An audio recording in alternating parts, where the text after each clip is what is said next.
విశ్వాసంలో రకరకాల అంతస్తులున్నాయి. క్రైస్తవులుగా మన అనుభవం ఒక స్థాయిలో ఉన్నప్పుడు మనం ఒక విషయాన్ని నమ్మాల్సి వస్తే ఏదో ఒక సూచక్రియ కానీ, మనలో ఏదో అనిర్వచనీయమైన అనుభూతి కానీ కనిపిస్తేనే నమ్ముతాం. గిద్యోనులాగానే మన దగ్గర గొర్రెబొచ్చులున్నాయి. అది చెమ్మగా అయితేనే మనలో నమ్మకం కలుగుతుంది. ఇది యథార్థమైన విశ్వాసమే కానీ పరిపూర్ణమైంది కాదు. ఈ విశ్వాసం కేవలం దేవుడి మాటే కాక ఏదైనా సూచక్రియ కూడా ఉండాలని చూస్తుంది. అయితే మన అవగాహనతో నిమిత్తం లేకుండా పూర్తిగా దేవుని మాట మీదే నమ్మకం ఉంచడం విశ్వాసంలో చాలా పైమెట్టు. ఇలా నమ్మటం ధన్యకరం. మూడో మెట్టు కూడా ఉంది. మొదటిదేమిటంటే ఒక పని జరుగుతుందని మన మనసుకి నమ్మకం కుదిరితేనే విశ్వాసం ఉంచటం.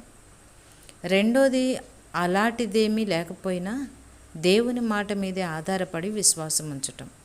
మూడో మెట్టు ఏంటంటే పరిస్థితులు, మన అనుభూతులు, బయటికి కనిపించే తీరు, మనుషుల అభిప్రాయాలు, మన ఊహలు అన్నీ ఆ పనికి వ్యతిరేకంగా కనిపించినప్పుడు దేవుణ్ణి, ఆయన వాక్కుని నమ్మటం. అపోస్తుల కార్యాలు 27వ అధ్యాయం 20-25లో పౌలు ఇలాంటి విశ్వాసాన్నే కనపరిచాడు. కొంతకాలం సూర్యుడైనను నక్షత్రములైనను కనబడక పెద్ద గాలి మా మీద కొట్టినందున ప్రాణములతో తప్పించుకుందు మనం ఆశ బొత్తిగా పోయెను. ఇవన్నీ జరుగుతున్నప్పటికీ పౌలు వారితో అంటున్నాడు, అయ్యలారా ధైర్యం తెచ్చుకోండి, నాతో దేవదూత చెప్పిన ప్రకారం జరుగునని నేను దేవుని నమ్ముచున్నాను.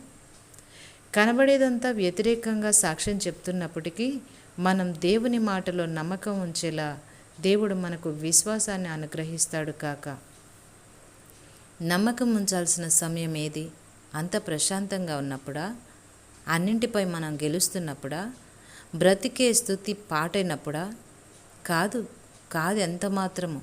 అలలు ఎగిసిపడేటప్పుడు, తుఫాను మబ్బులు కమ్మకొచ్చినప్పుడు, ప్రార్థనే ఆహారం, కన్నీళ్లే దాహమైనప్పుడు.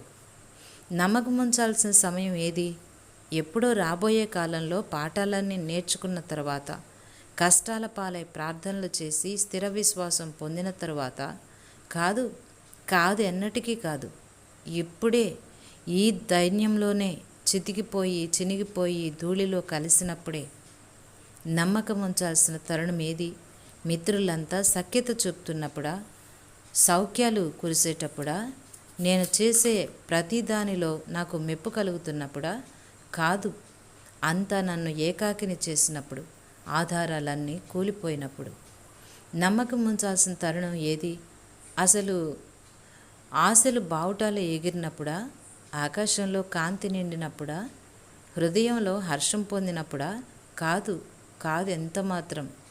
సంతోషం అడుగంటినప్పుడు, దిగులు మెడను వంచినప్పుడు, దేవుడు తప్ప మిగతాదంతా మరణం శూన్యమైపోయినప్పుడు.